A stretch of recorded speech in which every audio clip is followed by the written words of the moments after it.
On this episode, we talked to a guy that hasn't always been my friend. His name is Justin, and when we first met, I did not like him. He gave me a weird vibe. Something was like off. Little did I know the things I didn't like about Justin were the things I didn't like about myself. And as time went on, sometimes people changed. I changed, he changed, and we became pretty good friends, bonding over being the best versions of ourselves. And as Justin told me, he wants people that he trusts to check him, and I do too.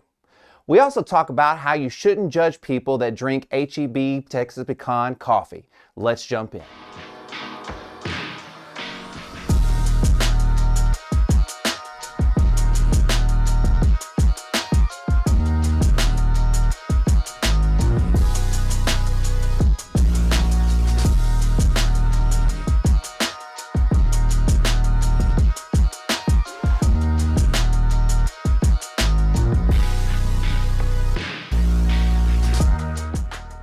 Hey, everybody. Welcome, hopefully, back to a Moderately Good podcast. Before we get started, I'm going to do usual business. My guy, Joe, at Above Average Joe, he does all my cool videos and pictures and stuff like that. He does photography, weddings, bar mitzvahs, anything you need. Joe will shoot pictures or shoot video. He's fantastic. My next guy, Jaron, he's at No Names Originals. He's the guy that bleached this shirt for me, this custom one-of-a-kind Moderately Good podcast shirt. He does cool artwork and stuff. So definitely check out his Instagram at No Name Originals. And then last but not least, my guy, Mo. You can find him on the Go Bubble app, and I think it's like go_app on Instagram, something like that. But you can find it in the App Store on the Go Bubble app, and it's a detailing service to your house. They bring the car wash to you. That's not the official slogan. That's just one that I'm going to use. So I don't know how to. I'm just going to give you a quick journey. I've known this next guest for a while. We decided to do a podcast, and because my guy Joe wasn't here to double check, or because that's why we get this stuff done. Thank you, Joe. I didn't hit record, so we didn't have anything. So I said, "Hey, man, you want to do this again?" And he said, "Yeah." Everybody, welcome my friend Justin. Justin, how's it going? Going very well. Okay. Do we want to double check like right now and make sure I can see it from here? I'm sure it's. We had two sets of eyes. I think we're good. Yeah, I think we got it covered. Yeah. So how you been, man? Since the last time I saw you? Good. Holidays are wild, especially with kids. Yeah. So that was a lot of fun. Did New Year's, did fireworks. Fireworks here in Texas are something special, man. Why is that? In Arizona, where I'm from, there's no fireworks allowed because it's so dry. Oh, so you come here and it's $450 later, and you have like an hour's worth of fun with your kids. And these fireworks are what you would normally see at like an event. And then, you had them? Yeah. And then I live in Suburbiaville, so it's a big community. It's like every third house is a guy that's like spending $500 on fireworks. So when you look up in this neighborhood, it's better than any show you've ever seen. Okay, so my question is, it's like, why would you buy fireworks? I would just sit up in the backyard and watch everybody else's fireworks. It's fun. No, it's I'm fun. Sure. It's fun to light them. It's fun. Like the kids get to see you set them off, so did you, as a kid, did y'all play with fireworks? No.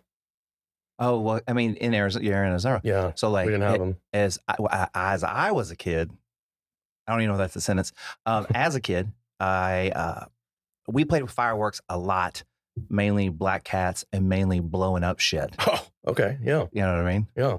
And so that's like contraband there, though. Like you can't get a hold of it. Nobody sells fireworks in Arizona. Wow. Is there like an underground fireworks ring? No. It's like, I don't know. I don't know how California doesn't have that either. Because there's always fires. Yeah, no joke. Colorado, too. Colorado does have a ban on it. But yeah, no, it's too many fires. It's like nobody wants to mess that up. It's a lot of fires. A lot of fires. Yeah. All right. So before we get into like other ridiculous conversations, let's talk really quickly. Kind of just tell people like like what you do and Instagram handles and this is your plug. This is where we're plugging stuff. Yeah. So I'm just talk a little bit about what you do, and I kind of already know. So we're gonna talk about a couple of stuff. You brought some of your products. So anyways, proceed. Yeah, no. In August of 2020, I launched Rouse, which is a direct-to-consumer coffee company, and so we do typically higher-end coffees. But the coolest part is kind of where they're at, where they're from.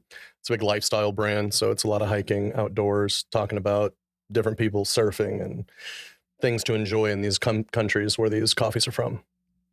And so, I love being out in nature and national parks and everything like that. And that really was the kind of the idea, what got me started on it, Right. was to make that style of brand, because there's a million coffee companies. Okay, so were you into coffee before this? Very much so. Okay, so you were already in coffee. You were deep into coffee before. As a love, Yeah. It's just like I'm always, if I don't have coffee in the morning, it's not like I'm missing out on the caffeine, because I don't care about that. I just love the taste. I love having that morning coffee. Yeah, and we've talked about that. I think we talked a little bit about this. What's your style? What do you do? So for me, and this is kind of blasphemy, is that I typically don't take my coffee cold, or not cold, but black. Right. Is that I get a lot of people sending me coffees to try to sell their beans, to use their beans, roast their beans, everything. And because you want to get a flavor profile, you have to drink that stuff black. So I drink enough black during the day. So out of leisure, simple, some type of creamer. You got vanilla and caramel in there? Right. I like the caramel. Yeah, that's good. Right. So I have mine, I kind of like to enjoy the flavor, to be a little bit less bitter, not have black coffee 3 times a day. And so you just you use the creamer? Yep. Yeah. Yeah, absolutely. I use non-dairy, but do you use non-dairy like at home? Yeah. Okay. Well, I mean, whatever. If I can get something that's natural and actually tastes good, I'm all about that. Yeah. Oat milk's really good too, I found recently. Yeah. It's just a matter of, what I grab. So, and I'm not too bougie to grab the non-dairy creamer, is what I'm saying. So, I will drink coffee black. Okay. But very rarely. Why is that? I don't really necessarily like coffee. I have a love-hate relationship with coffee, and we talked about this a little bit. Yeah, we talked about that with the first time. Lost footage. Nobody would know. Nobody would know. I'm trying to avoid energy drinks and things like that. Just do. And so, like, if I throw a little non-dairy cream in there, I mean, I'm not. Yeah. I mean, it ain't that big a deal. No. I mean, coffee purist. No, that's what I'm saying. Most coffee purists would think that's ridiculous that I use store brand non-dairy creamer. Those people probably think we shouldn't change the rules of baseball either. They're like, no, don't change any rules. Keep it old forever. The Karens of the world. Keep it old forever. No bat flips. No bat flips. None of that. All right. So really quickly, I'm going to grab one of these real quick. Okay. Let's talk about this. I find the second subject more interesting. Yeah. Okay. Here, I'm just going to give this to you, and you kind of talk about it real quick, and like why you like it, why you picked it, and stuff like that. Yeah, and so like Oh, show the bag to the camera real quick. Well, so, I mean, what am I, fan of white over here? Yeah, absolutely. Hopefully that's not. There it is. Well done, Vanna. Thank you. Been doing this a while. So regarding picking the coffee, one of the cool things getting started was, kind of what beans are you going to get? Are you going to get, you hear a lot coming out of like Colombian Supremo, different countries. But the fun thing was to, try other, regions that these coffees are in. You've got some that are African that are pretty interesting. You've heard of Kona in Hawaii. Yeah. Super expensive coffee. But the reason the quality is so good on that is you have the volcanic ash. It's supposed to make everything really fertile. So you have different stories like that. Thailand is one that we had earlier. And in Thailand, the soil is much different there. You look at this is Summit. So this is a Bali. So it's a single origin. So all the coffee comes out of Bali. Okay. Every bean. There, it's different with how coffee's grown. They actually have like laws regarding how you can do it to be considered a Bali or a Sumatra, which is also in Indonesia. Wow. Rules, like laws. Yeah. And like traditions. So why is that? Why is that based on tradition? Yeah. All it's kind of honor a tradition of how they do things there and, what's considered right or wrong. And you have also probably make some money for the government. Yeah. Yeah, of course. Well, keep, it's a name thing. It's a reputation, Bali coffee. And so it's probably to keep that. Yeah. But that's the fun part. Who knew? Who knew Yeah. Bali was so serious about their coffee? Well, Sumatra's the bigger of the names. So it's, you ever heard of a Sumatra? Man, we've. Don't coffee shame me. I'm no judgment. I drink, Texas pecan, H.E.B. We Texas talked pecan. about that last time. too. Yeah. No judgment. What you like is what you like.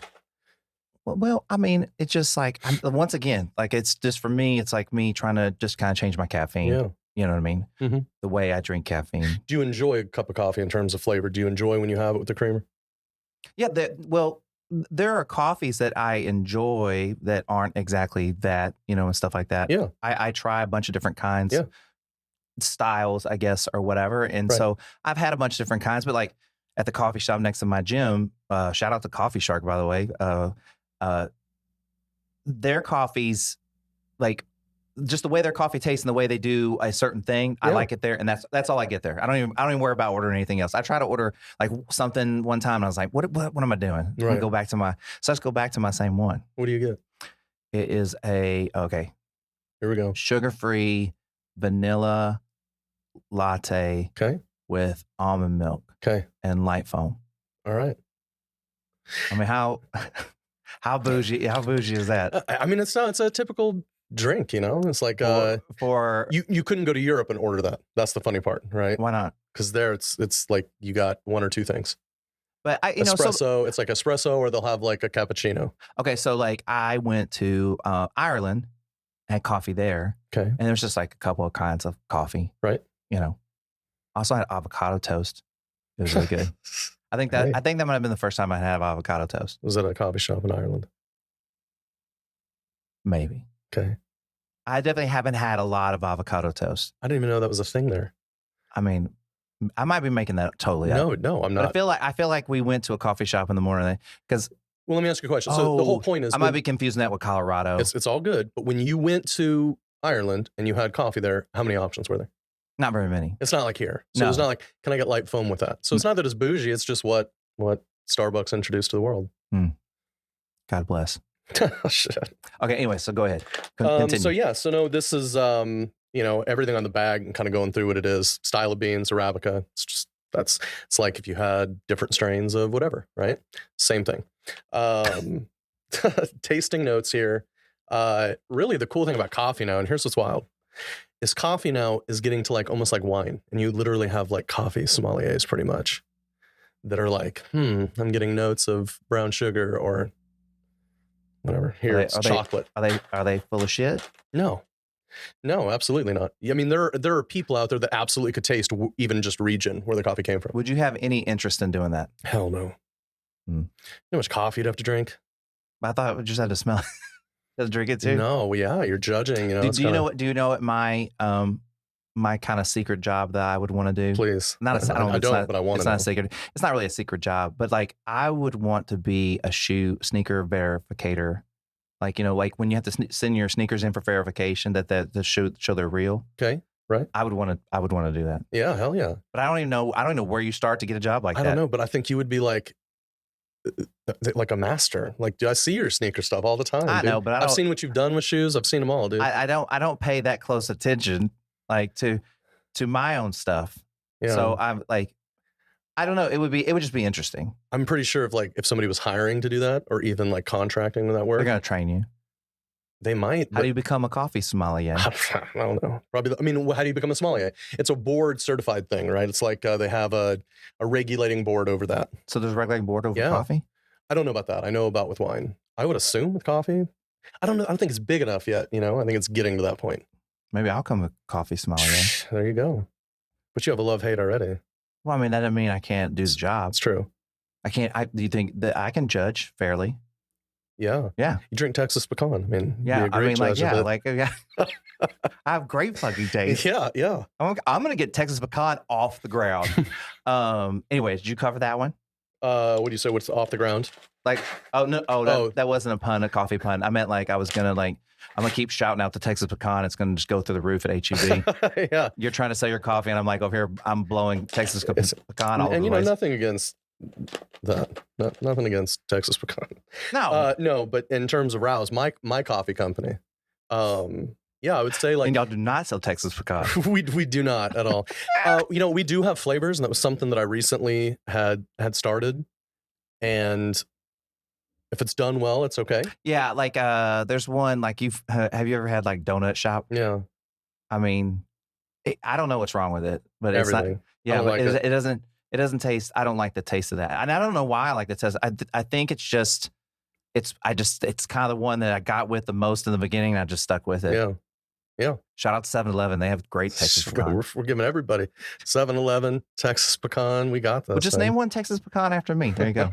Anyways, go ahead. I'm sorry, sir. No, nothing at all. And so that's the funnest part of this whole thing. And I'd say that anybody kind of getting into that next stage in their coffee journey where it goes from like necessity of getting up in the morning to, like ordering your a little bit of foam, a little bit of whipped foam on the top. Anybody that's getting into any of that kind of stuff, I mean, this is just that next area, is figuring out a region that you like it from. And I will say that's the easy part. So like not like a sommelier or a coffee sommelier, but you'll what I've done, I mean, especially since I get sent coffee all the time, is to be able to figure out, okay, I can taste that's someone in the Orient, right? You've got Thailand with a ton of great coffees right now, the Philippines, you've got Bali and Sumatra and Indonesia making amazing coffees. That's my favorite, is that region. Mm-hmm. So I easily could tell at least, I mean, when I say this, I'm sure, there's a little bit of margin of error, but I think if somebody sent me a bunch of beans, I could tell what came from those areas versus South America. I mean, that's a realistic expectation, I think. And so that's what I would say to people, that are out there looking for like, what's a good coffee? I'm looking to have a better than Folgers moment. Find a region that you like. And that was the cool thing. Tell my grandma that. She wouldn't. Yeah, she still gets it. Well, she's passed away. But oh, there you go. Not anymore. Was it because of Folgers? Probably not. Is that a negative on Folgers? No, not at all. No, okay. We're not saying anything bad about Folgers. If you like Folgers, that's fine. No, I don't. No, not you. You don't like people that don't like Folgers? I love people that anybody like Folgers or don't like Folgers. Yeah. But going back to it, yeah, find a region that you like, and that's the fun thing, and that's what I love about Rouse, is we kind of focus specifically on different areas, and we even write a little bit about some of the outdoor adventure stuff from those countries or those regions. Here's my best rating. I don't know, what would you call it? Like this is my review. Okay. Right. Of mine or Texas pecan? No. We don't have to go over Texas pecan. Everybody knows that. Everybody knows that crap. It's in everybody's office, probably. I'm a part of a organic wine club. Okay. Right. And it's really the only wines I'll kind of drink. Shout out to Drive Farm Wines. But I really like it, and I like having a glass of wine and stuff like that. And they just send you random, like 6 bottles. Like you don't pick them, and they're just from around or whatever. So you're trying different wines, like all the time. Subscription service. Yeah. Yeah, I like it. So, anyways, but the wines are always good. And so every coffee that you have brought over has been like great. Like, like thanks, man. In a sense of like, like it's not Donut Shop. Right. Like you can tell like, oh, this is like a good coffee. I'm not into all the things, but you can tell that that's a good cup of coffee. Right. The beans look different. You know what I mean? That's huge. Yeah. I mean, I was actually like shocked. Like when I first saw your beans versus Texas pecan, I was like, something's amiss. Yeah. Somebody broke into these beans and stole their outsides. So anyways, but it just looked different. It smelled fresher. Like it's a great coffee. Definitely. How do you get this? How do you get your coffee?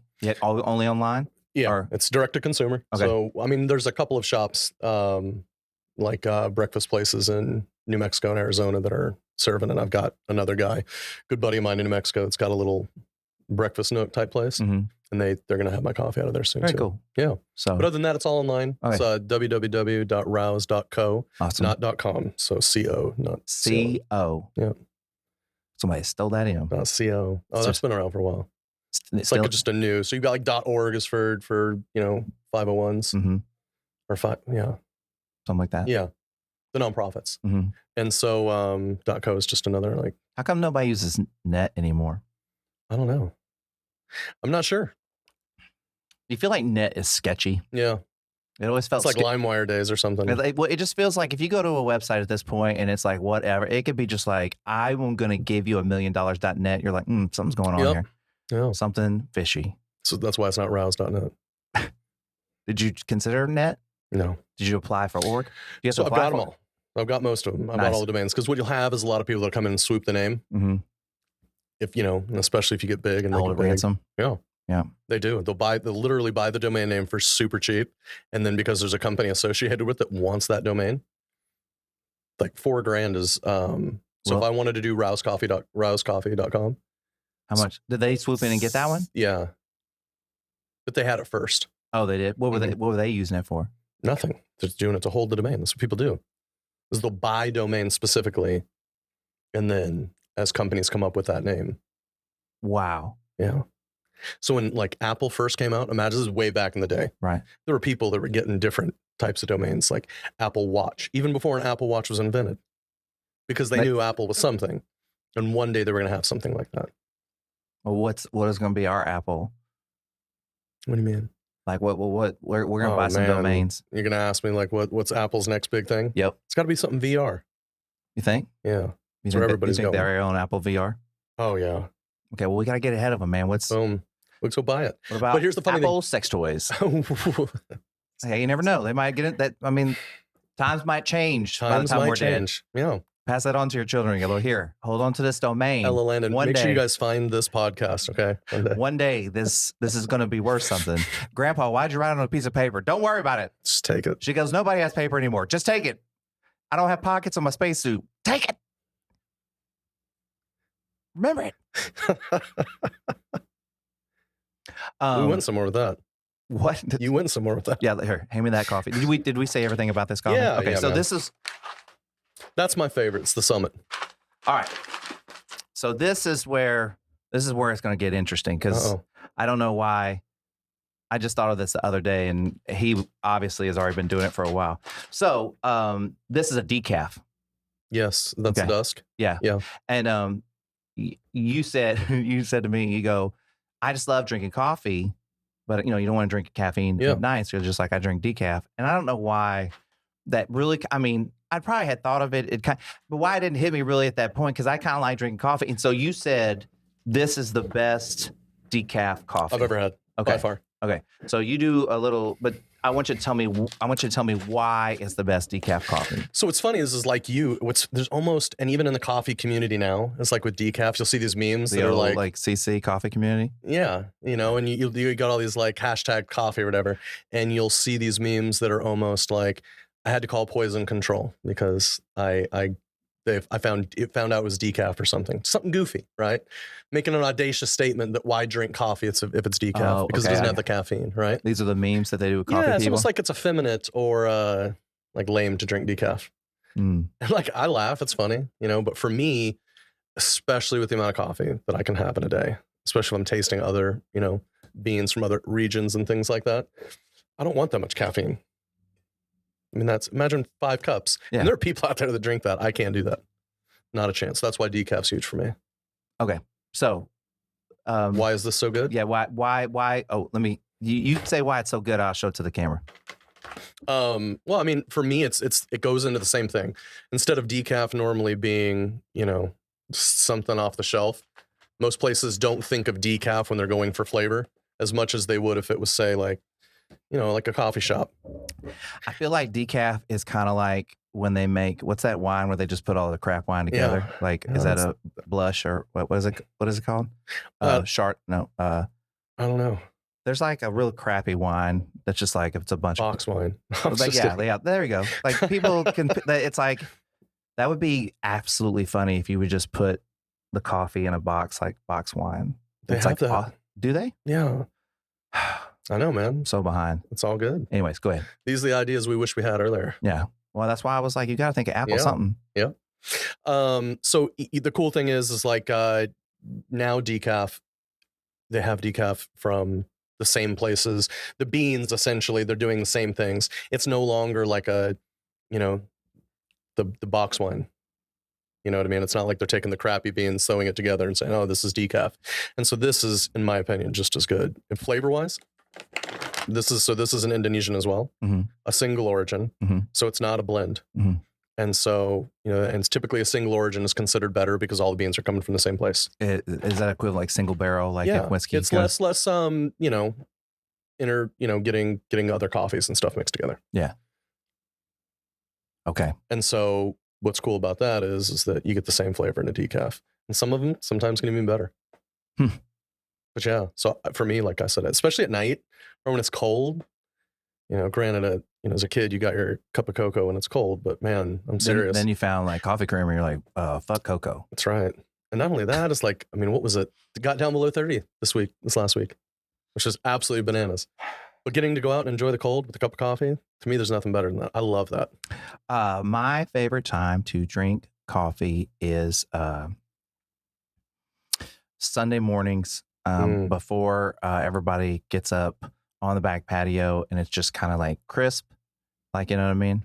So funny you say that. If you look at might play a little video game on my iPad, just kind of drinking coffee, But it's like kind of my time to kind of decompress and go, okay, what are we gonna do? Because like Sundays are kind of my day, because I have to work the rest of the week, and so I try to go, okay, we're gonna spend some time. It's all about you. Let's do some stuff today, So I'm gonna charge my battery up.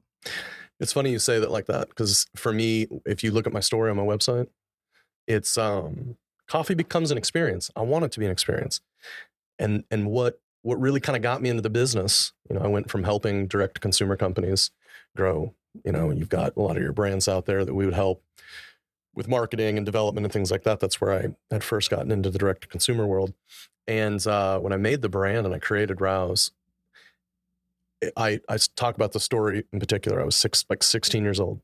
I lived in Tucson, Arizona, and there's this little strip up the mountains. Part of the Arizona Trail goes from the top of Arizona all the way to Mexico. This is a short part of it. And I remember the hike we grossly underestimated. And it was pretty crazy. Even by now standard, like for me to go as an adult, it would still be a hairy hike. And I was dead tired the next day. Didn't even want to get out of my tent. And the guy that I went with was a friend of the family, was like my dad's age.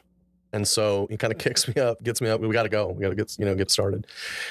And I was freaking tired and I was absolutely sore. It was ridiculous. And he calls me over and I sit down on this area and it's on the mountain. It's literally like a peak and you're overlooking all of Tucson. So it's absolutely beautiful. And he hands me this cup of coffee, which I know was a bag of grounds that who knows how long he had those, little baggie of ground coffee, a metal pot, and had water. And he didn't have a filter. So just literally put the beans directly in it, had a little sift thing at the end, right? And so there's a fair amount of, beans, ground beans in the coffee. And it's just disgusting. I would have never liked that. Before that moment, I didn't even like coffee at all. And so I'm sitting on this edge. I take a sip of this, and it was not great tasting, but it was this moment I had where I kind of got that buzz from caffeine that you can have, and I'm overlooking and I'm seeing this beautiful, all of Tucson, Arizona on this hike. This was a beautiful moment. All of a sudden my batteries are charged, right? And so it's like you're saying, it's about, going out there on a Sunday morning. It's having an experience. That's your favorite time to do it. Mine now is like, I have a moment that I'll never forget too, was I was in Colorado in Rocky Mountain National Park. And I was sitting out on this cabin. I'd just woken up and I'm overlooking just Rocky Mountain National Park. That's an experience, you know what I mean? And having coffee, and that was my passion, is for coffee, to have experiences like that. Have me and you discussed weekend coffee? Maybe. Okay. So shout out to Tom. Don't worry, everybody. Tom will come on here eventually. Everybody's hearing the legend of Tom. So Tom, whenever in the morning, he might put a shot of booze in his coffee, maybe a whiskey or like Bailey's or something like that. He calls that weekend coffee. I love it. That's so great. And he'll text me and like he'll send me a picture. He goes, weekend coffee on Tuesday. And so Shrug. like I put these like little hoodies on the website, and it says weekend coffee, and then on the back it has a big picture of Tudor with like a coffee cup. Love it. Yeah. So any picture of booze in there? No, there's no picture no of reference booze. to it. It's inside. Just weekend coffee. Yeah. Weekend coffee. That's it. I thought that was awesome. That was a good way to put it. Have you ever seen this is another side quick story. And speaking of coffee as an experience, I was in Cancun one time and I was at the restaurant at the hotel and it asked if you want, I can't even remember what they called it, some type of coffee with tequila. And so they come over and this is like a production show. I'm dead serious. Like these guys. No. Is this because what part do they do that just at this hotel, or is this a thing that people do? Does that make sense? I would assume that there are other places they do it. It was a super cool experience. I mean it. These guys, like, they light the tequila on fire. It's in these like I don't know what you call them, like almost like a gravy boat type thing. Uh-huh. And they're kind of tossing the coffee or the tequila that's on fire and getting it all going. And they're doing something special, hand grounding the beans, the coffee beans. And then, the whole thing was kind of like a production and a show, but that was really good. I mean, it's a coffee with tequila in it. So it's that same weekend coffee, but you and I aren't going to do that at home. Well, now I want to try it. Watch it. I guarantee there's a YouTube video out there somewhere. Well, I mean, I wasn't going to set it on fire. I was just going to put tequila in my coffee. Yeah, that's good too. I mean, would you think I was going to do like Flamin' Dr. Peppers in the kitchen? Aaron comes in, whole counter's on fire. I'm like, I was doing Flamin' Dr. Peppers. Justin told me about this. Have you ever been to like a bar that's Flamin' Dr. Peppers? Yeah. That does a big setup and knocks them down and stuff like that. Man, when you're 20, 21, you're 21, or you're going out to bars like that, I mean, you're like, hey, guys want to get Flamin' Dr. Peppers? Oh, yeah. Not anymore. No, I don't know. Not for you? I would do it on a special occasion, just for the fuck of it. I'm sure the bartender would look at me like, look, man, like, you're 45 years old. You know not to do this. And I'm like, man, just one, just two. Oh. I could say that at the hockey game, man. Remember we were at the oh my God, at the bar, have that lady do it. You think? I mean, I'm willing to try to ask. Let's do it next time we're there. Hey, shout out to y'all ladies. Y'all were really nice. Really nice. Yeah. Nice people. Very much so. Yeah. Anywhoozy. So what else has been going on, man? Not a lot. Kind of in the personal life. For me, it's all about, life's been about personal growth. Well, yeah. So like, was the moment of like clarity with the kind of the cup of coffee, was that where your shift changed? Because we've talked about personally, like, your shift from who you were to like who you are now, right? And just talk that out, which is like really, really great. But where would you say that your shift like started? Your mindset started? Because like, and personally, we talked about this as well. I didn't realize I wasn't in that a good place, but I wasn't in that a good place. And you probably maybe didn't realize you were in as bad a place as you were. Yeah. And I liked you, but like shit. But like, I was weary, you know what I mean? But that just could simply be because I was seeing a lot of myself in you, because I think we had a very similar like mindset, but I saw it differently in that moment. Yeah. And so, to sit here with you now, and like I said, we had recorded before, and so to sit down and do it again, it just feels like old hat to talk to you, and we share a lot of great stories and opinions and things like that. And you just seem to be you're in a different spot. So I just want to know, kind of, when did that change like start for you? Was it in that moment? Was it somewhere around that moment? Yeah, it was, for me, the coffee company kind of came right at the beginning. I had the idea prior to, I mean, it's hard to say. So personal growth journey started 4.5 years ago, roughly 4.5 years ago. Going through some hard times in my life. I had some, life things happen, and you just, Eckhart Tolle talks about it. It's conscious and unconscious. Right. I was completely unconscious. My ego was ruled me. I was a poser. I was always like, I wanted to be better and be something I'm not. And is it mind blowing to you to sit here now and look at that person and go like that? I was that person.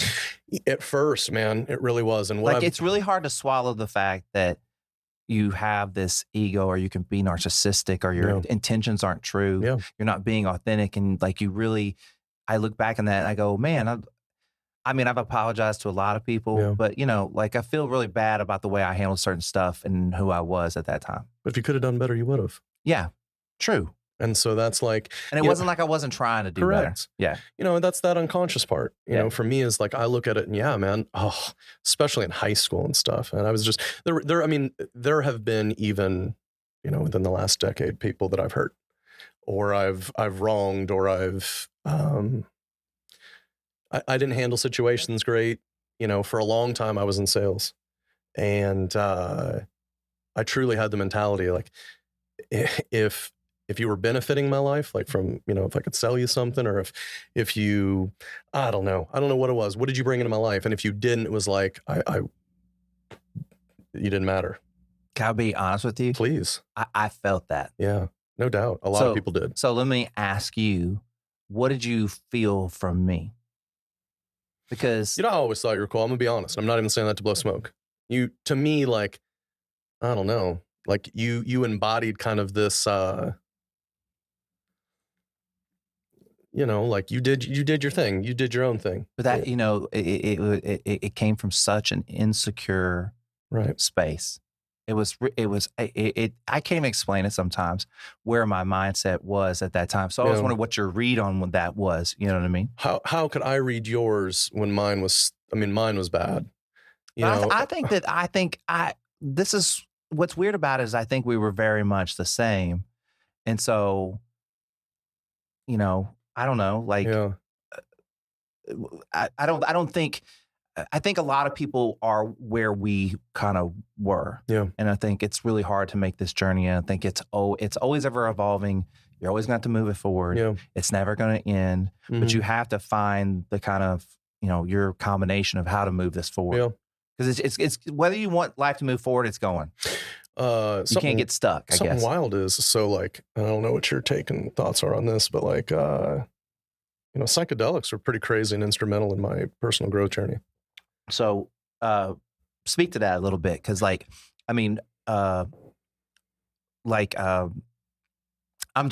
very curious and I hear a lot about like ketamine therapy, like all these kind of different. Okay. So speak to that. Like just talk to that real quick and then talk about anything else that you do and why you do it and why it's important, why you're a fan of it. Like, like, hey man, if you're a salesman, sell me, what I mean? Yeah. So, but tell me like, what's your experience and what do you think? And I'm curious about the ketamine therapy.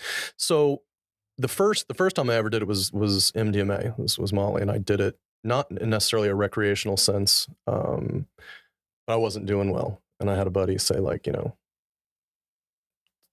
these kind of things open your mind a little bit. And what's funny is you look what MDMA does and it takes all your serotonin, it dumps it. The serotonin is literally the chemical that's responsible for things like empathy and grace, right? And it's all about self-reflection. And so for me to jump into the most appropriate setting was when I was doing really, really bad. It was after some bad life events. I became single. And as a dad, that's rough. And, for all parties involved, it was rough. But I just wasn't doing well. And so I did the ketamine therapy and you go into this room. It's pretty wild. It's expensive, man. That was the thing. It's like $1,500 for 3 sessions. How many do you need? Depends. More than 3? Depends. Ooh. I don't necessarily look at the ketamine thing and say it's like, you're cured of something after you get done. But in a way you are. Because it opened my mind and it allowed me to see myself from, say, a different perspective. Did you do more than 3? Oh, yeah, recreationally I did more. Oh, not recreationally, but I mean, it is something that I have done by myself, with myself. Got a Zen room in my house. It's pretty cool. It's got all the, stars projected on the sky. It's a black room. Got plants everywhere, and they're just super chill. I've done it more than the times in therapy. Okay. I mean, I've done a lot of psychedelics outside of therapy. I was just trying to get a grasp on like how many, like $1,500. You only have 3. It's wild. I will say it was every bit worth it for me. Again, going back, hey, and that's really all that matters. Is it worth it for you? Right? Yeah. And for me, it was like it wasn't that it was this like guaranteed cure, but it plants the seed. For me, I had that experience, and the very first experience I had, it's an intermuscular injection. So you go and I sat in this lady's office, and she's your quote unquote guide. She was super smart. She was amazing. She was a little bit more metaphysical. And so she like read my animal tarot card type thing. And Before you started, Mhm. did they already inject you? no, before I started. Okay. And it's almost kind of like you're setting your intentions, which I highly recommend. I know that sounds kind of hippie-ish. But I think you should do that with like every aspect of your life Amen. all the time. Like your intentions are what makes Yeah. it is the meat and potatoes of who you are, your intentions. But you go in and you say, like, I'm going to set my intentions. And sometimes, you got to kind of get a hippie vibe from that, right? You know what I mean? Yeah.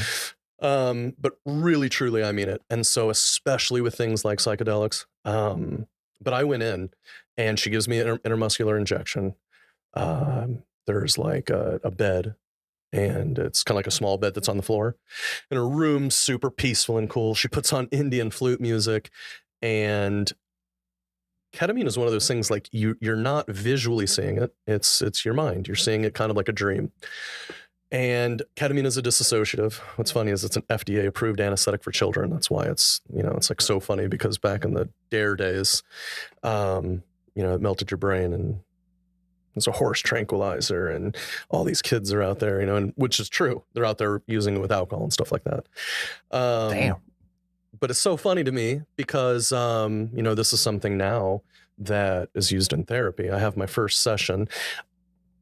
Literally what came to me, I don't know I'm not trying to be hippie about it or like what you say, like ketamine told me this, nothing like that. But for me, it was like I had this experience in which I completely was shown, I'm so much bigger than the sum of my problems, my divorce, the job stuff, money, finances, your failures perhaps as a father, all these things that rack your brain and bring you down. So I'm so much more than that. The stuff I was abused as a kid. I went through, some pretty hard stuff as a child. I'm so much more than that. I'm so much more than all of it. And I needed to hear that, If it wasn't for ketamine therapy, how would I have known that? It should be obvious, I know. No, not necessarily. Did you do that in part to do therapy around your abuse as well? Here's what's wild, man, is going through these experiences. When I first got into counseling, I never thought of it like I needed to heal those things. Isn't that crazy? Absolutely wild. Like I was standing on the other side now. You're like, whoa, like, especially like being a dad. Yeah. Yeah. And that was huge for me, breaking generational curses, alcohol, addiction, some things that was on certain sides of my family. My real father had a problem as well.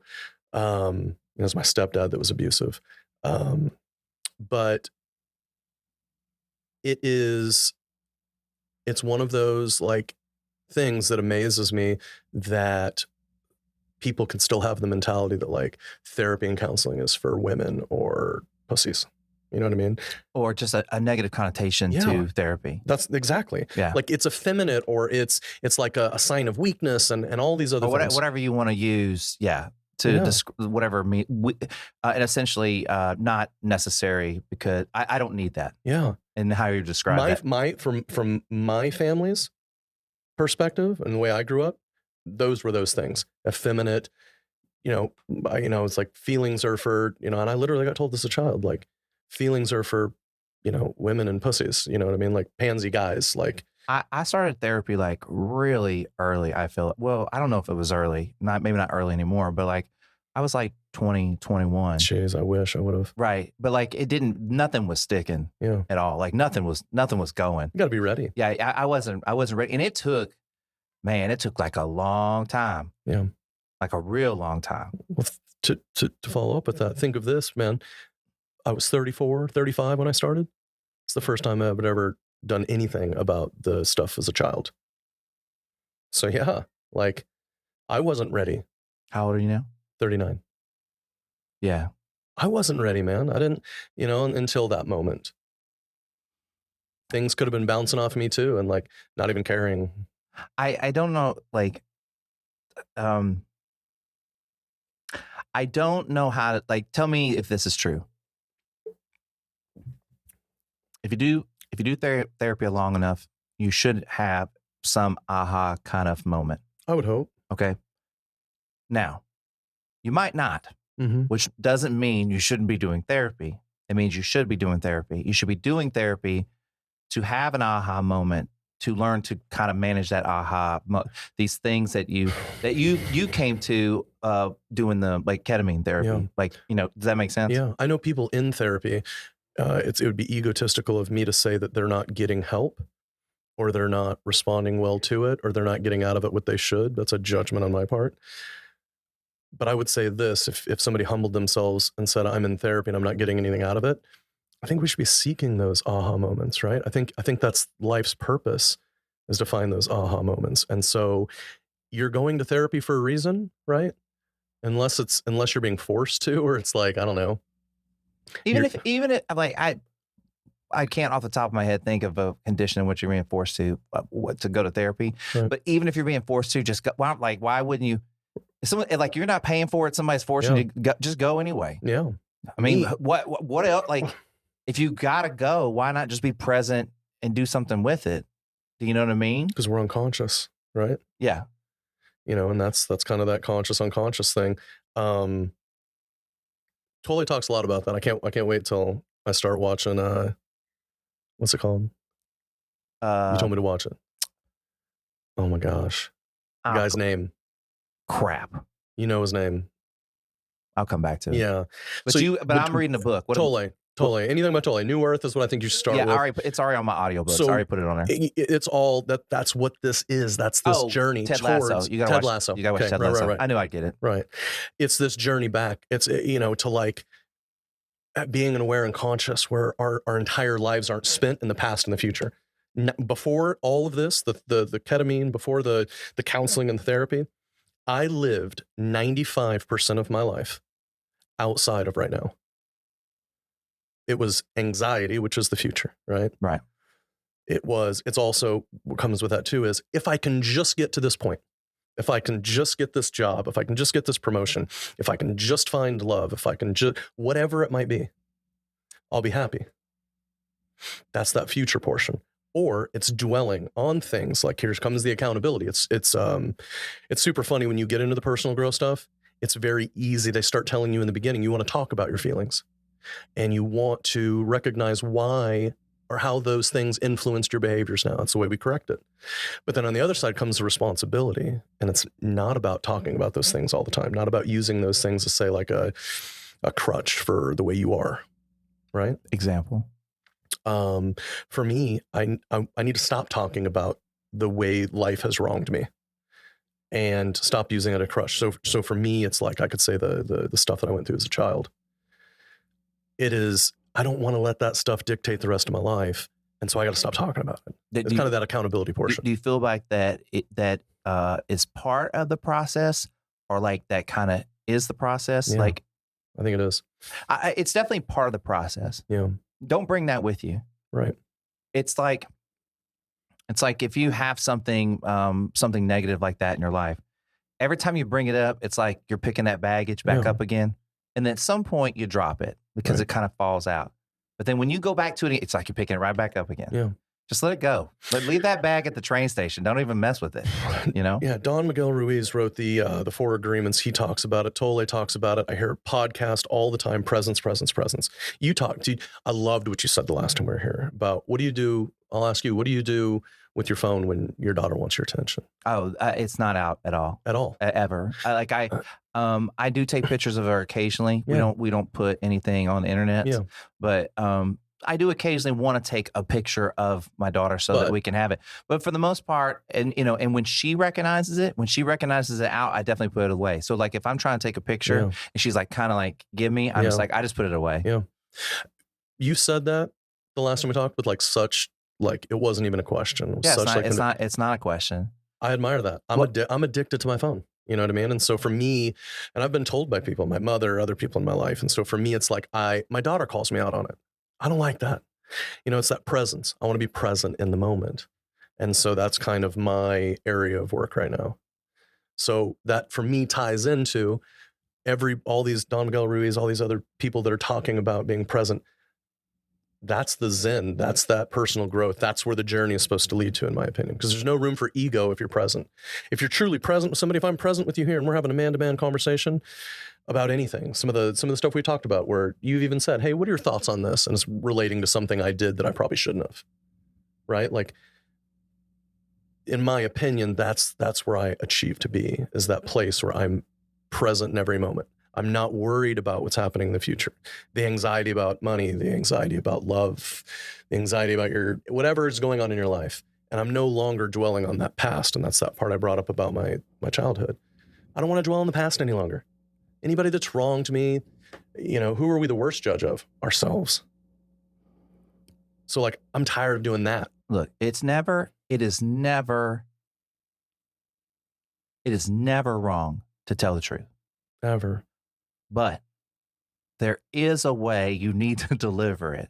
You don't want to tell your girl she's ugly or something like that. Well, I mean, hopefully you're not telling your girl she's ugly. Yeah. You're dating her. Then that says a lot about you. Right. Now we're having a conversation. Absolutely. No, what I'm saying is that like when you go to tell somebody the truth, you need to have empathy and grace around the subject that you're going to bring up. Yeah. That's going to be kind of probably hard for them to swallow. Yeah. And so you need to go in there in a way that is very empathetic to how they're going to feel. Very much so. So, when I need Erin's help, I go to her and I say, hey, Lucy needs lunch or dinner or whatever. I can't do it, but I can help you. What do you need to get it done? Yeah. And so what do you need help with? So you can get that done and I can go to work. And how can I help? Yeah. Because that's something that like, it's time or whatever, and I can't do it. Yeah. And so that's how, I don't know. That's how. Like that I guess, stay present. Yeah. Yeah, absolutely. Yeah. And I that's that. So, in my opinion, my personal growth journey, how it started was, it was kind of the question at first was through counseling and therapy, through some of these aha moments, through some moments of psychedelics. Psychedelics for me were huge because like I said, I was able to see myself from a different perspective. Yeah. Whereas you and I might've been hanging out before, you're like, it's kind of douchey what he just said, and I trust me, I know I've done some of that. I was able to see the douchiness, but I was also able to see why I did that and have empathy for why I am the way I am, which helped me change because like nobody sets out to be a dick. Nobody sets out to be a douchebag. I know that I didn't set out to hurt anybody. In my life, I know that I didn't set out to like, man, I'm really going to scam this person over or whatever it is, right? Like any of the bad things that I've, I never really like try to scam anybody, but like, it's like, what can I get out of this person? I didn't have that mindset of like consciously. So I look back with grace. So like it was your mindset, like it was, what can I get out of this person? Now it's like, what can I give to this person? Oh God, yeah. So it's different. It's the same and it's different. I don't know how to explain it. It feels a more appropriate void, I guess, would be a way to explain it. Yeah, yeah. It's a way cooler feeling than taking from people. How about that? Yeah. Yeah. I think that's the whole goal is like, I want to see us, we're all one, man. Like, I know that gets hippie and stuff like that, but we are. And if our world is a reflection of us, right? So if I'm, have bad relationships and whatnot, it's because I have a bad relationship with myself.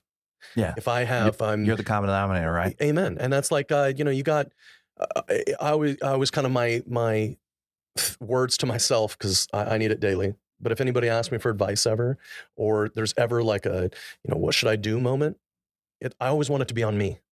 What do you mean?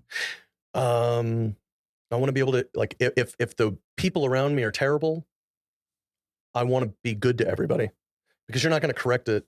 I want to change my world first because I think other people can see how you act.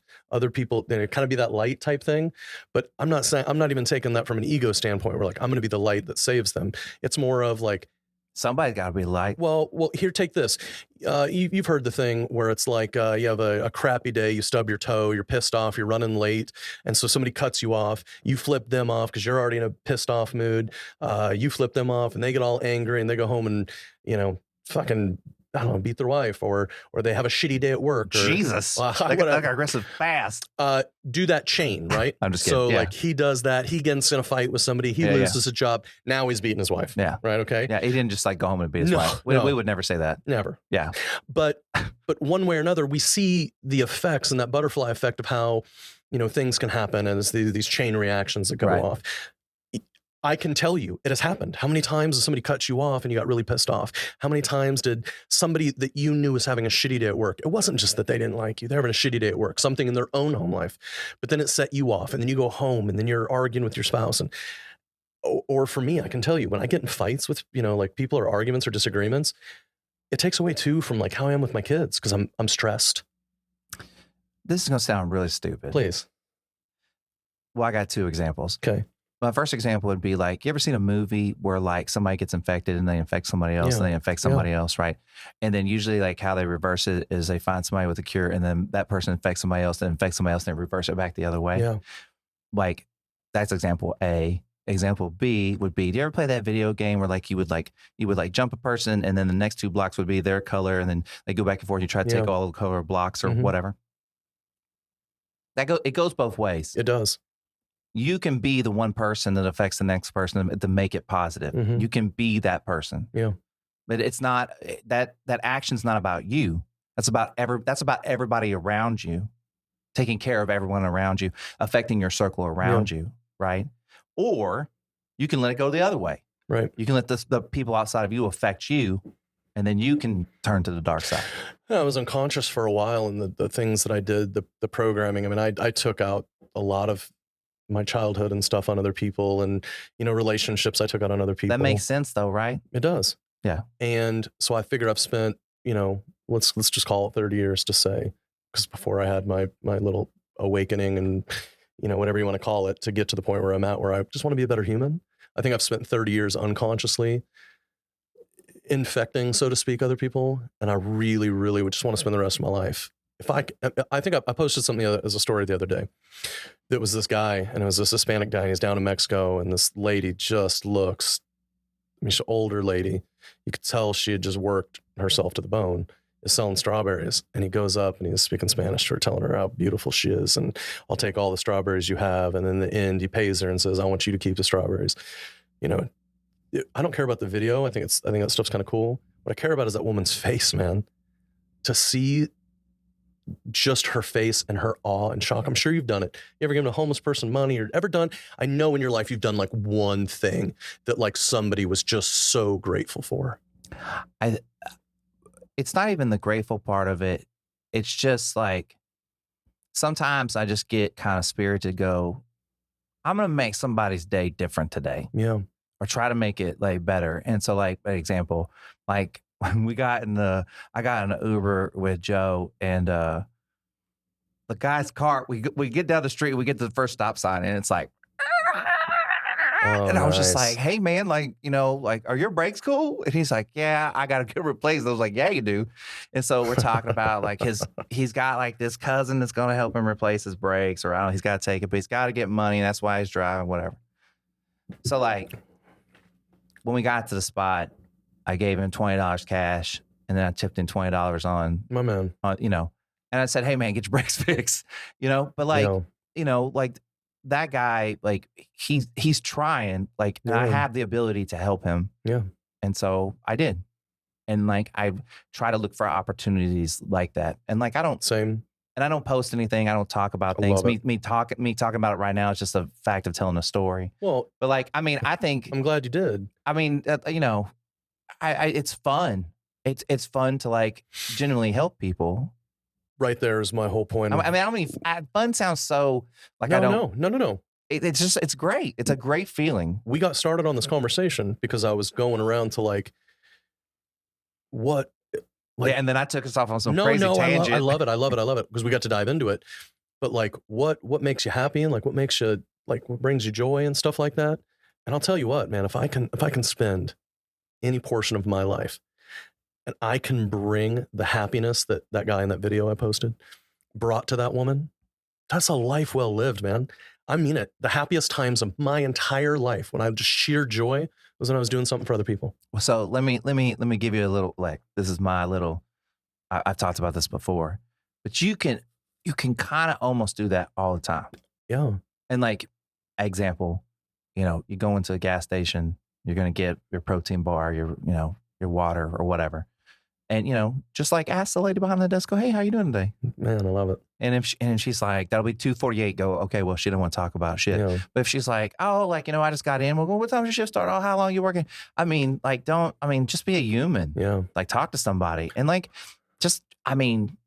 I look at it as opportunities to kind of make jokes, and then sometimes it works and sometimes it doesn't.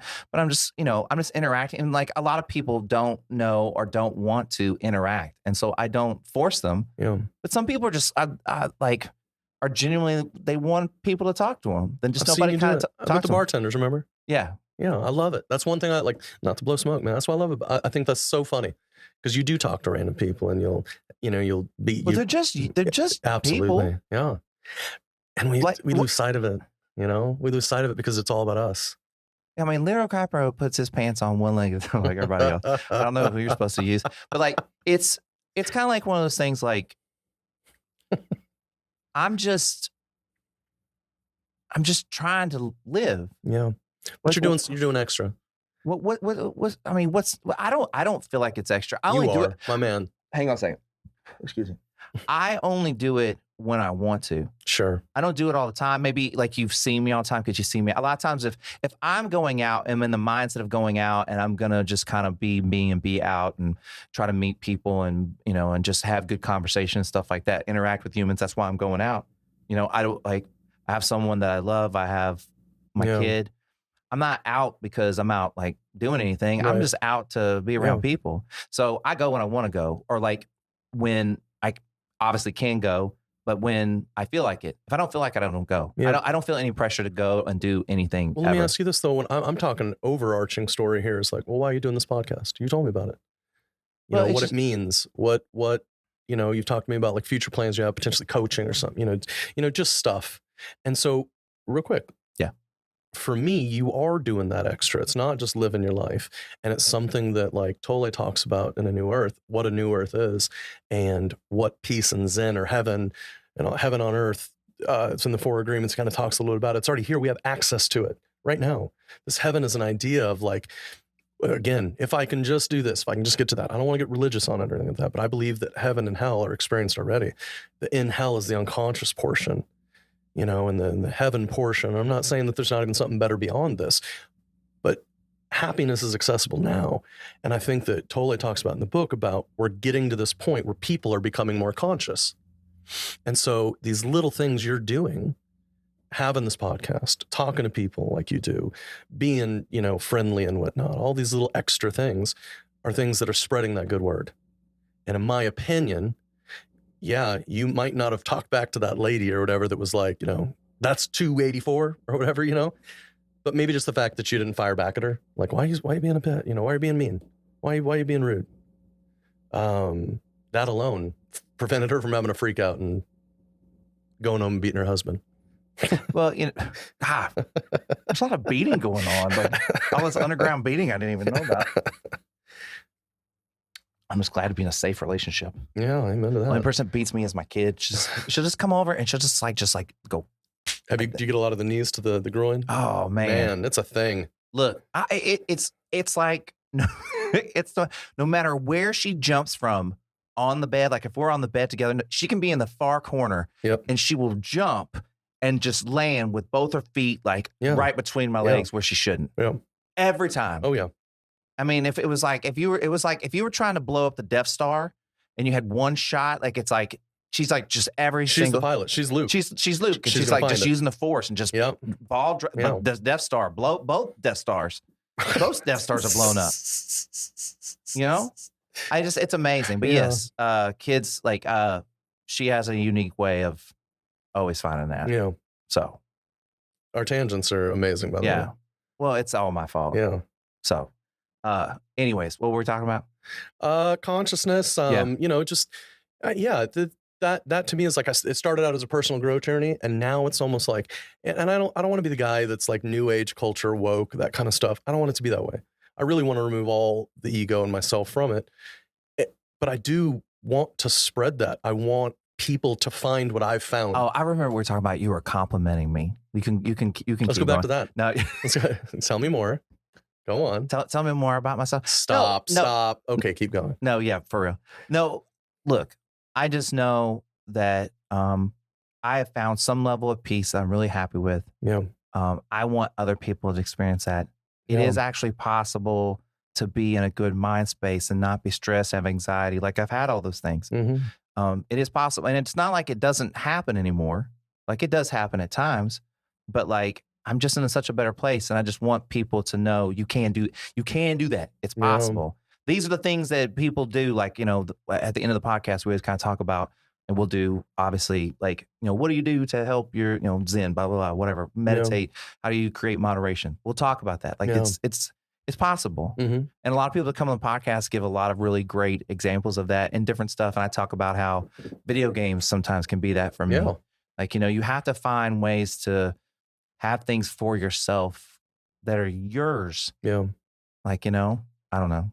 No, it's very important. It's very important that it's a healthy way to keep your ego, we'll say. For sure. Like, you know what I mean? You keep it in this healthy check of like, hey, these are the things that matter. These are the things that don't. Mm-hmm. The things that matter are very important. And then I have to learn to let go of some of this other stuff. You know, Madden is very important for my meditation. I feel it.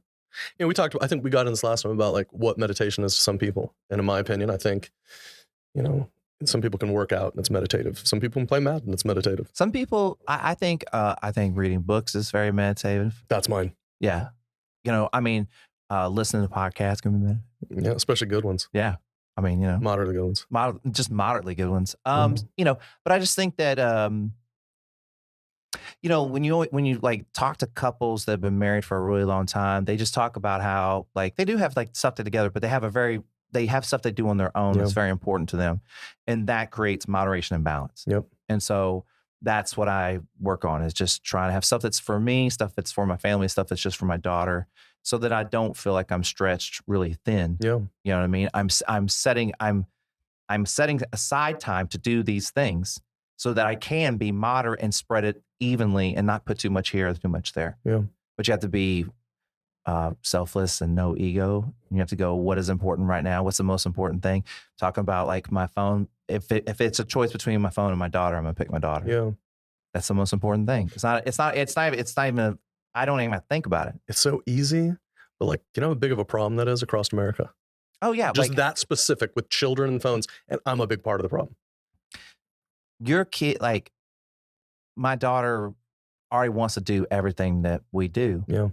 So is it any surprise if your parents, or if you're on your phone a lot, then your kids are going to be on their phone a lot. Yeah. You know what I mean? Erin and I are never on her phone. So she really doesn't even know what a phone is. She has no idea what an iPad is. She's going to be like the weird kid, like, you live in the woods? You don't have internet or something? You know, she's just not, you know, or we're just going to kind of balance it or do something. Yeah. But like, we don't, I mean, the other day I gave her 2 cups and some straws, and she just put different straws into different cups. My kid's mother's good with stuff like that, man. Yeah, I mean, you know, she likes just figuring stuff out, stuff like that. So we just try to give her every opportunity to do it. You know, so she sets time limits and stuff for them on theirs. My kids have devices, literally. So it's like, no, I don't like that. But I think time limits are good. Yeah, that's what I mean. There's this balance, right, man? One more step. It's one more step to kind of like help. So, so by the time this podcast airs, the Super Bowl will have already happened. Okay. So Green Bay, baby. That's what you're predicting? So I'm a massive Green Bay fan. I know you are. Yeah, I think we're gonna have everybody back. You got our defense back. I mean, we number 1 in the NFC. I'd like to think that we can keep that going. Matt LaFleur has been incredible. Also, again, this podcast is going to air way after the Super Bowl and everything. But at the moment where we're recording right now, it is going to be week 18. And Aaron Rodgers is like, he's not like, they don't need to play. He's like, nah, I'm playing. Yeah. Like, I want to play. I like that. And here's the wild thing. He's got something on the line too. If he goes this next game, or if he sat out even and didn't throw an interception, it would be the third year in a row, and this would be the first time it's ever happened, that he'd have the lowest interception rating, less than 4, or it's less than 5 interceptions. That's my Madden dream. Less than 5 interceptions in 3 seasons, man. Like each season. That's that. I mean, and that's amazing, especially when the quarterback that just played before him, probably he did throw the most interceptions in NFL history, right? Yeah. So I mean, that's pretty. You went from like one to the other. Yeah. Well, come on, Brett Favre had a great career in Green Bay. Oh, like you're not gonna catch me saying anything bad about Brett Favre. I love Brett Favre. Yeah, same. I mean, I have my issues. As he left, went to Minnesota and whatnot, but we didn't give him much of a choice. So look, that's just look. Joe Montana had to leave. Yeah. Jerry Rice left. Yeah. Like those guys wanted to play. Yep. So Ed Reed left. But he's a Hall of Famer out of Green Bay. That's what matters. Yeah. That would be if he was like, no, I'm gonna do Hall of Fame with the Jets. Like what? The Falcons. Wouldn't that be a motherfucker if he was just like, hey, I didn't really play any snaps over there, but we're going to the Hall of Fame Falcons. Yeah. No, he's gonna be out of Green Bay, man. So I think your question was gonna be, who do I see in the in the Super Bowl? Well, so you kept saying this air like after. what'll be really cool is like if you predict it, that's amazing. If you want to make a prediction and we'll see how close it comes true, you could do that because, like I said, Super Bowl already be played. I'll give you a prediction right now. Go ahead. Green Bay, Kansas City. 32-27 Green Bay. Wow, that's so funny. You want to know what mine was? Okay, go. Same damn thing. I was going to say Green Bay, not score wise. Okay, what's your score? 28-14. Okay. Well, you're just going right. You're just going. Everybody's scoring touchdowns. Nobody's kicking field goals. No funny shit. Yeah. No. You're not betting no parlays or nothing. No, man. Come on. No, I don't even like betting on Green Bay because it's just like it's personal. I don't want to bet. You want to hear my bet Green Bay story? Please. I went to Vegas with my wife at the time, and we went for Thanksgiving, which I would highly recommend. Really? Yes. Like, there's no like we went to like have a good time. Yeah. And we got nice reservations like at a really nice restaurant for Thanksgiving. And there's really nobody there. Really? And so you just kind of like, you're just running around like there's not really anybody like around. Everybody's like kind of gone. Yeah. So I did a parlay and I can't think of what the other two were right now, but the third one was Green Bay versus Chicago. And Green Bay just been murdering people. Yeah. Like this is Aaron Rodgers. I know where you're going with this. Right. Or maybe it might have been Detroit, but it was that game. It was probably Detroit anyway. Any other NFC? Yeah, it was probably Detroit. Yeah, Central team. And I'm like, oh, I got this shit in the fucking bag. Yeah. Like I'm gonna win some cash. And if they didn't fucking lose that game, and I was like, man, yeah, y'all were my like, oh, it was like that would have won it. Yeah, like it was like, oh, it was Cam Newton to beat the Cowboys, and he did, and then like something else, like a college. And I was just like, I can't believe Green Bay just screwed me over like this. And that was like the money in the bag right there. That's what I thought. Damn. That's what I thought. Damn, man. Yeah, 28-14, Green Bay over Kansas City. All right. Well, we will see. All right. It's like we're predicting the future or something. Smiling ear to ear. Except we're probably totally not. So anyways. By the way, a new COVID strain is going to come out. No, I'm just kidding. Hey, easy. I'm messing. Once again, by the time this comes out, there might be like 46 new strains. And then now you're announcing a new one. They're like, oh, is this the 108? All of a sudden, people are showing up at my doorstep. Yeah. Patient A over here. Anyway. So usually like how I kind of like wrap this thing up is we just talk about like what do you do to create like kind of moderation in life. You've already talked about it like a little bit, but just kind of like what are the things that you do to help just keep the ship running the right way, to like how do you keep yourself good so you can be a good dad, so you can be a good partner to your ex-wife, so you can get out there and date. Like how do you keep your life balanced? That's always a struggle, man. It's absolute. Reading has been huge for me, and it's so crazy. I went from not reading at all.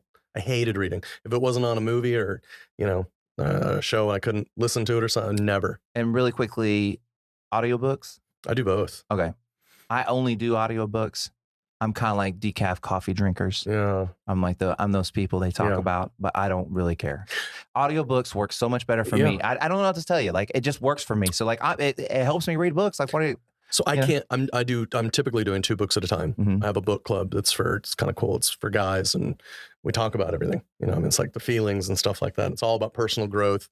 Is it called Bro Books? No, just Gentleman's Book Club. Oh, why can't it just be, what about Bro Books? Bro Books sounds. Book Bros. Hey, Book Bros. Where were you at? That's what I need to know. Book Bros. Yeah. I like that better. Book Bros. I like Bro Books.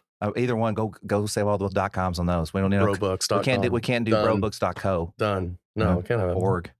Brobooks.org. Anyways, okay, so like, you want to kind of plug your book club in case anybody wants to join? Yeah, man. I mean, it's for me, it's not like I'm actively seeking people, but we have found I've got people in my book club that have been through physical abuse, they've been through divorce and infidelity, kind of therapy as well. Yeah, I mean, my whole thing for starting it was in 2020. You started seeing all these memes and stuff on Facebook, all these statistics about male suicide rates and how crazy it was. And COVID really kind of shined the light on that. And I realized for me, remember, feelings were for, you know, women and pussies. That's what I grew up with. And so I breaking that. I really wanted to break it for my son. I didn't want, you know, that's kind of like you don't want to pass that on. Never. Yeah. I want him to be able to feel things. I want him to be able to, you know, not have that struggle that I had. Well, even that mindset of that's a very closed-minded mindset. Oh, right? Absolutely. Like, you don't want to. But you're seeing the hardest people in the world right now. Mike Tyson, you're seeing all these people out there that are starting to talk about their feelings and open up about the things in their lives. Joe Rogan talks about things. You've got numerous coaches out there that are coaching people that, you know, they didn't have a clue. There's guys out there now that you're seeing that you never would have thought they would have talked about their feelings or the things in their life. And now they are, because they had a breakdown. They had something, you know, that everything roughly that has happened to me, I was there. So if I'm real honest with myself about what happened in that moment, there's really nothing that you can't talk to me about that we can't have a discussion around. It's my mistakes, or it's when we get defensive, or we, you know, it's ego. Yeah. Yeah. So, anyways, go ahead. No, that's, so that started the book club. Yeah. It's something that's, you know, the only reason I'd seek people out is I want people to find kind of what I found through reading and that kind of going to what it does. The Power of Now was really a big book. Codependent No More. It was Melanie Beatty. It was kind of like, I struggled with codependency very, very badly. And that was kind of the book that opened my eyes to, I had a problem. You probably didn't realize that. No, I didn't even know what it was. I mean, you think codependency, you think it's, I have to have somebody. It's so much more than that. Yeah. It's the need to control others because you're trying to control others in situations because what you don't went want to through. feel uncomfortable. I don't want to, like, I've lived a life of chaos. Right. You know, my childhood and other things like that. So like, of course, like in your adult life, you create chaos because that's what's comfortable. That's what you know. Yeah. And then on top of that, it's also that stuff is happening. I don't want to have that stuff happen in my life. And so I want to control the situations around me so I don't have chaos. And my thought is, it's a lot of fear. Yeah. Right? Fear-based thinking is all it is, man. That's all it is. So for me, that's kind of what the book club has been. And it's been a great time for guys to talk about, you know, what's going on. But ultimately we go over Power of Now was our first book we did. It was all about presence. I never would have known that stuff, man. Presence? What? Like, it wasn't until I read that book that I knew and I learned about that. And so, you know, it's something that I would love to see other people find. Yeah. It's kind of like what I was saying earlier. It's like, when you kind of find a certain level of peace, like you want other people to kind of feel that. Absolutely. Especially people that are somebody in pain, somebody that's hurting. I know you've in your life, you've dealt with people, probably yourself and others that have been in like just the shit, just in the pits, man. I mean, I spent a lot of time there as well. Yeah. You know that's what I mean. Yeah. Yeah. And so it's like going back to, man, if there's one thing I could do for somebody that has them find what I've found, like, that's amazing. And so that's, you know, that's kind of what the book club is. And I hope, for me, I tell the guys all the time, like, what the group does for me, you know, and what it's meant for me and what it's meant to me. You know, what's interesting is that when you approached me about the book club, And at that point, I hadn't talked to you like in a while. Yeah. And I was kind of like, I get it. what's this scam? Yeah. Like what's up here? What's up here? It's an MLM. You know what I mean? So, but it's like, it's one of those things where like, you know, and now talking to you, I mean, and that's just me being honest, like, you know, but that was my experience with you up to that point. It is now changed and different. And like, I think what's weird is people are really scared to like kind of change their mind. Yeah. And like, I don't know, like, you know, we had kind of talked a little bit and you'd said all the right things. You post a lot of the right things. And so then I talk to you and then you come on and it's like, no, like this guy, like he's really, I genuinely feel like you're trying to be legit about all this stuff. And so my perception of you is Very like so important, much yeah. different now, Yeah. you know? And I like, you know, it's one, and it's weird to sit up here because like, I'm so used to having to like, you know, I've done my bad things and I'm still not perfect. And I kind of want to say those things a bunch because as you grow and you start to talk about healing and you start to talk about growth or ego and stuff like that, there's people in my life today that would be like, dude, I just talked to you the other day and your ego was screaming. And it's like, yeah, it was, man. I'm so glad we can observe that, right? Like, I know that my ego creeps in and stuff like that. So it's not an easy thing to do. It's hard for me to shed, let alone somebody else's point of view that's from who I was before this. It's I mean, I think I've said this before. It's very much like the Force. Like, you can slip to the dark side like real easy. Easy. You can weekly. You can change the intentions of what you're doing, and that it becomes self-serving, and then you're no longer doing that. You're no longer doing that thing that you are attracted to so much. The coolest thing now is I'm conscious of it, right? I'm conscious when I mess up, it's consciously. Like in the moment it's not right. It's an unconscious action, but I'm conscious now to know what I did was wrong. And a lot of times I'll go back and say it's like apologize, or I apologize to myself. You know, we put ourselves in these prisons of how many times Four Agreements talks about it. Like in the beginning, before, you know, we're all programmed kind of, is we beat ourselves up for mistakes that we've made so much. Sure. And so, you know, yeah, that's going back to it though. I appreciate hearing that. It's cool to hear that you've seen that because that's what I'm striving for. I'm not striving for you to see it. I'm striving for that reality of I want to help people. You don't need my approval. No, but it's cool when it happens. Yeah. But like that's not the reason why you're doing it. Man. So if you were doing it for other people's approval, that is self-serving. Correct. But I am myself. I am this because this makes me feel good, and I feel better about who I am as a person. Yeah. To try to help people spread a message or whatever. Yeah. Whatever I'm doing is to reverberate positive shit out to everybody else. I can only affect the people around me and hope that they affect the people around them and hope they affect the people around them. That's infected we talked about, right? Yeah, I'm just playing the video game. I'm going to take it's going to be all red people or all blue people or whatever. And the best thing is, and I know you'll resonate with this, if I can do anything good, I can't change anybody's mind about me and who I used to be and who I am now. But the best thing I could do for this world is my children, right? And I hope that I can raise them. And I don't contribute to the traumas in life that that I've had. You said you're stopping the cycle. Yeah, you're breaking the cycle. You're breaking the cycle. And so I might not be able to change anybody's mind about me and some of the things that I've done in my troubled past. And man, I've wronged people, right? But if anything I can do for this world, it's like, and one thing I really am super motivated to do is teach my son better so that he can come into this world and not make some of the same mistakes I did. Well, I don't know if I've said this to you, but I've definitely said it before.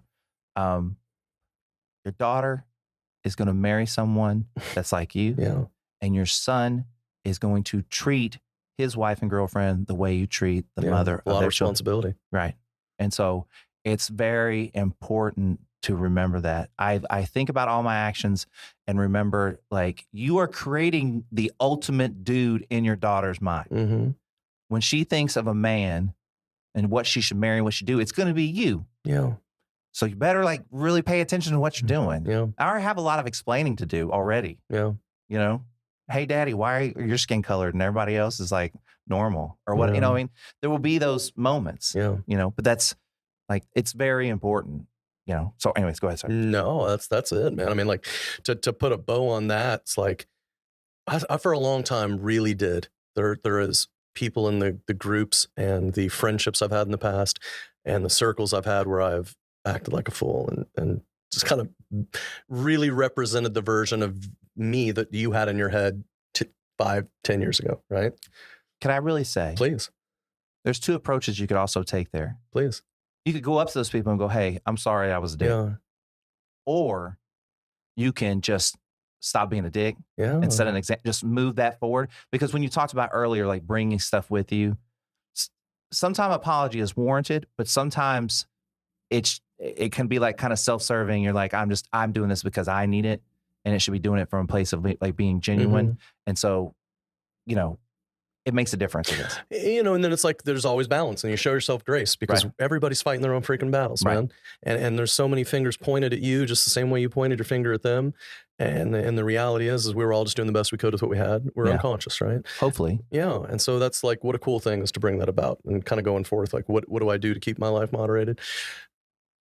I have friends like you. And it's like I told you, I've invited you to hold me accountable. You see something I'm not doing. You see me on my phone in front of the kids.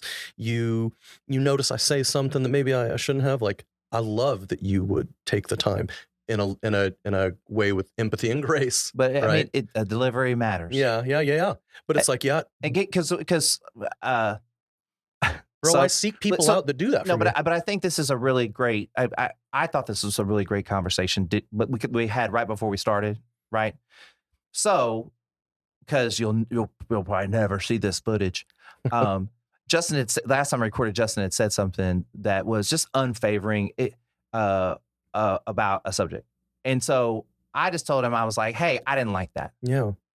But I told him, like, I mean, that's your, like, when you say things, you're responsible for those. Yeah. But that was an ugly color on you. Yeah.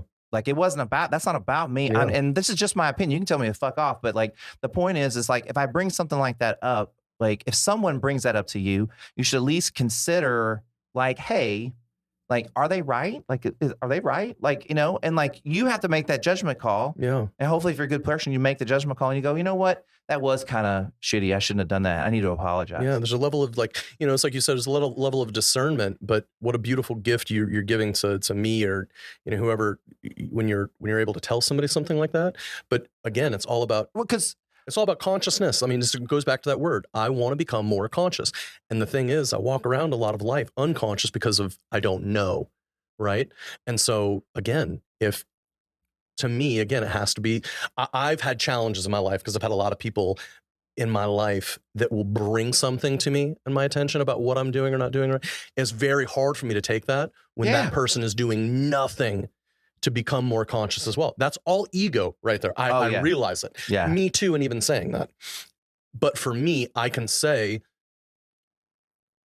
I struggle with that sometimes, but when I see people out there, and I know you, I believe I have a good grasp on who you are. When you say that stuff to me, it's because I know that you know that I want to be a better person. I invite you. I love that. But I think, okay, someone might say, okay, and will you just like, Justin, your sweater is stupid. Yeah. Why would you wear that? Okay. Mm-hmm. Now, in their opinion, you need to change your sweater. Right. Okay. And if you don't take their opinion, sometimes they get upset about it. Yeah. If I came to you and I'm like, bro, I don't like that. You probably have a better sweater, or like, you know, I don't think that's the best sweater for you, or whatever. That's just my opinion. Right. And if you like the sweater, keep wearing it. Right. Like you're the last decision. Yeah. Right. But if you're kind of like, I wonder why. And so you go, hey, why? Well, man, I just don't like the way, you know, the hood sits or something like that. And you go, never considered that. Maybe I shouldn't wear this sweater. Yeah. And that's all it is. Discernment. It's, like, I personally love snap judgments by complete strangers on myself. Yeah. Because it's because maybe they see something I don't see. Yeah. But if you talk to most people, they would go, well, I'm not going to take the opinion of a stranger. Like, what do they know? They don't know nothing. They don't know nothing about me. Ego. Hey, guess what? People that dated Ted Bundy didn't know nothing about him either. Jeez. And they were like together. Yeah. You know what I mean? So like, it's like, you don't always know. Right. And so maybe someone's going to see something that could make you a better person. So I always entertain. And that's probably why I talk to people, is because it's the interaction. Like that's how I kind of keep myself in check. Maybe I don't know. Yeah, that's that's the second agreement of the 4 agreements is don't take anything personally. Yeah, we say that all the time. Like I just like when something happens, I go like, hey, I'm really rushed. I'm upset right now. Don't take this personal. I need whatever. You have to communicate that. Right. Yeah. But it's the thing that gets in the way is that we take everything personally. I still do. I still do. I'm not saying I don't. Oh, of course not. I mean, that's the goal. I mean, the goal is to get there, right? It's like I said, at least just do the best you can. Do the best all the time. Okay, here's what's funny, dude. You sure you haven't read the book? I'm positive. That's the 4th agreement. Yeah. Do your best. Well, I mean, third. When you do therapy like a really long time and you read a lot around therapy and you read smart people that are smarter than you, stuff like that, everybody is all kind of saying the same thing. The books are just different for different people and they hit people in different ways. You know what I mean? And so like I've seen all that somewhere in some form. You know what I mean? And it just kind of came all together with therapy as well. Yeah. So, but like, I mean, I have the book somewhere, I think. It's quite it's all my therapists that I had always recommended all of them. Yeah. I just never read it. Well, I mean, the thing is like you're going to hear stuff like these same things, like you said, in other circles of therapy and become more conscious of a human being and stuff like that. So what else do you do for like moderation? Meditation. What I wasn't doing was working out. I wasn't being physical. And so that is as much as I hate to say it, New Year's resolution type thing. Well, don't worry. By the time this podcast is out, you've already quit. Right. I'd like to think my motivation is telling me, hey, so just mark that. Like now you have to go past. Damn it! Did I have to prove you wrong? March. Yeah. I like how you did that. Yeah. You knew what you're doing. I really didn't. I just kind of said it out loud, and then it just. I was like, oh, I can use this as a trap.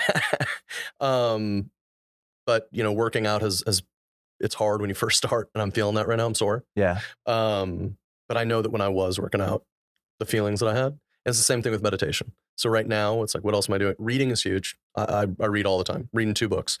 And so for me, you asked whether I did an audiobook or not. Yeah. I can't do 2 audiobooks. My brain doesn't allow it. Oh, yeah, I would see that. Yeah. So I do one that I'm reading, paperback or whatever, and then I do an audiobook. Hey, Dad, what's a paperback? Anyway, go ahead. Reading is a big part of that. But outside of that, meditation, man. And I have ADHD. That's so hard. But as I keep learning and I keep saying, like, that's meditation regardless. Even trying. It doesn't matter. Yeah. Just do it. Yep. Just do it. Yeah. Like even when you think it's not working, it's working. Like I mean. Yeah. Do you meditate? Yes. And I do it in like multiple ways. I know we talk about mad and stuff like that, but but I do yoga. Like I feel like yoga is a meditation, especially when I do it myself. And sometimes I'll just come down and just like roll through some poses and stuff and like not even really kind of like think about it. Just kind of just relax. Yeah. Yoga's new to me. I try to kind of take like a 20-something nap every day. Yeah. But I notice a lot of times I don't totally go to sleep. I'm not like conscious and unconscious. Like I'm in the kind of in between because I'm not having really hit my REM or whatever. Yeah. And so I feel like it kind of resets me for the afternoon and stuff. So, I mean, yeah, but I could see where somebody would say it's like not working. I could see where somebody has ADHD would say it's not working. Bro, I thought for the longest time I wasn't. And you kind of learn that just that very observation is working. You're observing that. It's kind of like the theory of maybe not. I want to hear this. Nah, it's probably not. Okay. But if you just stop drinking sodas, you'll lose so many pounds. Right. If you just meditate every day, you will clear. It's kind of like when people go, I can't sleep. Well, you eventually will. Right. You'll eventually fall asleep. Or you die. I mean, you're just going to fall asleep. Yeah. And so they're like, well, I have to drink to fall asleep. I'm like, no, you don't. Right. I mean, you'll fall asleep eventually, but you have to get your body in that pattern. You have to break a lot of these habits. You have to do a lot of that stuff. And moderating those types of things is like, I mean, it's very important. The balance is very important. And you can't balance everything if your brain is already full of crap. So I want to hear why you I kind of know, but I want to hear you say like, why is it important? Why is meditating important? Moderation, doing the moderate, what you're doing, what we're doing here.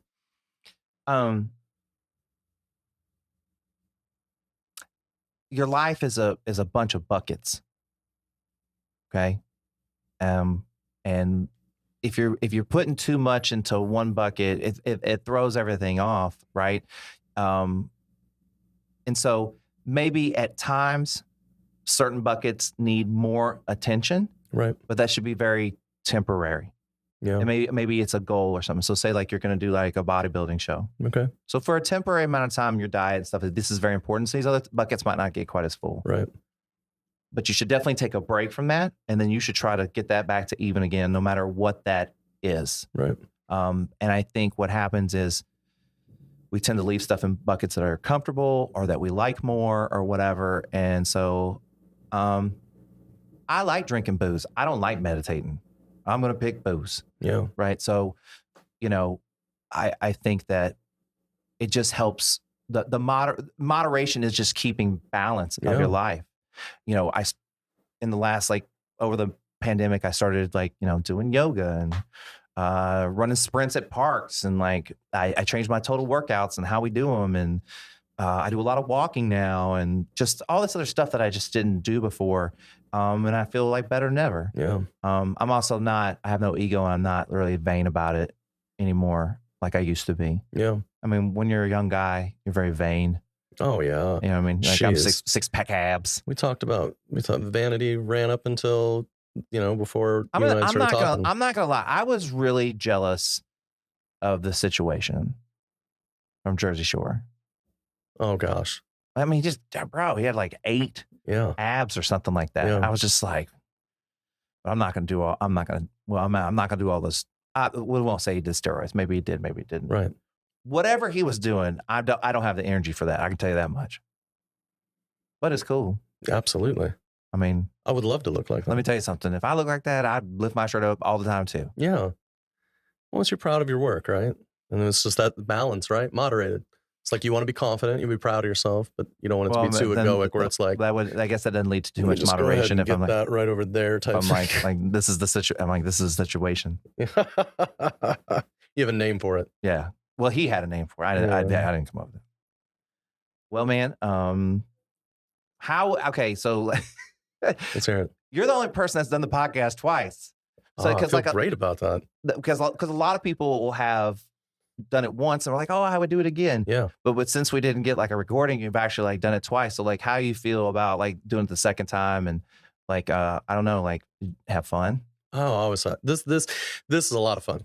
I had fun before I even knew before I got on the first time because I knew the other guys and the experience they had. Mm-hmm. And it's just what you're doing is cool.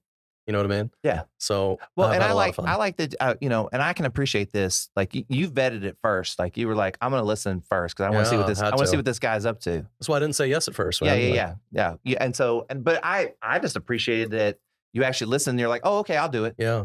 You know what I mean? And so that was really awesome. And I don't know that I respect that, that you wanted to make sure that it was for good intentions because you're on a path, you're on a journey, and it's got to line up with what you're doing, right? Oh, absolutely. That's why this is so exciting, and that's why I gave you the compliments I did today. Is that dude, I love this. I love that people are making a change, dude. If you help one person, how badass is that for their life? That's the kind of way I feel about it. It's just if I can make one person kind of feel better about their life. Yeah. So, okay, as an example, going back to the gas attendant. Yeah. So you're like, hey, how's your day today? And she's like, how much was it? 284?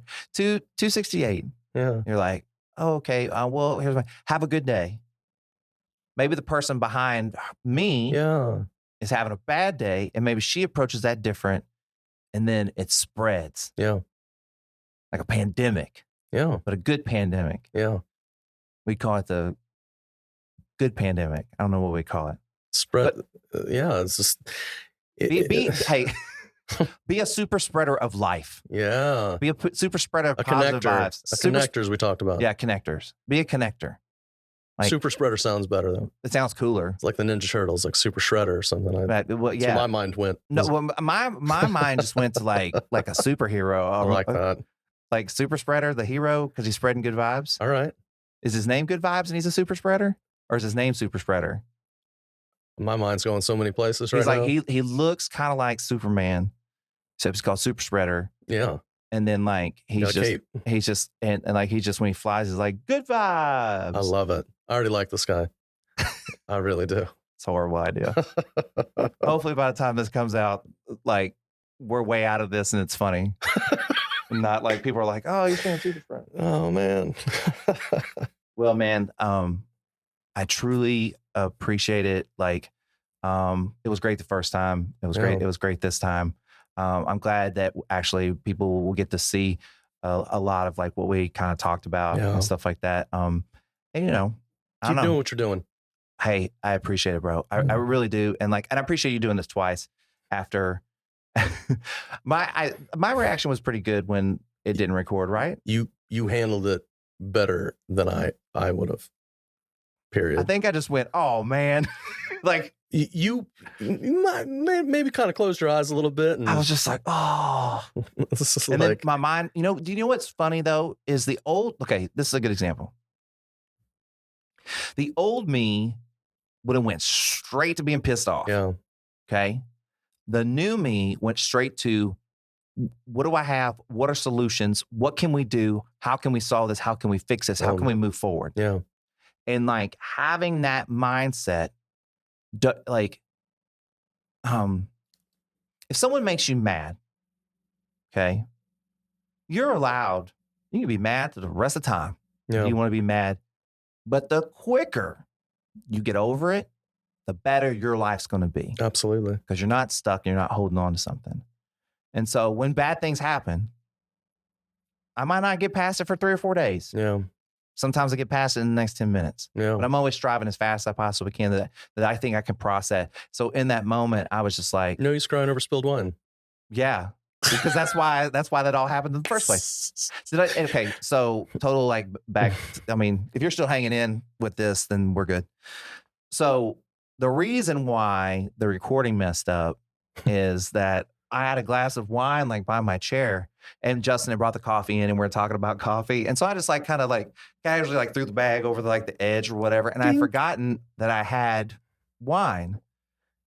And so I'm talking to Justin, and I was like, oh, I want some of that wine. And I just kind of looked over, and I was just like, oh, man. Wah, wah, wah. And Justin's really, I mean, he's really in the middle of telling a story, and it's really good. And I was just like, am I going to stop this whole podcast to just wipe that up while he's in the middle of this good Thank stuff? goodness you did. Yeah. And then Justin was so great about help. I didn't know anything about it.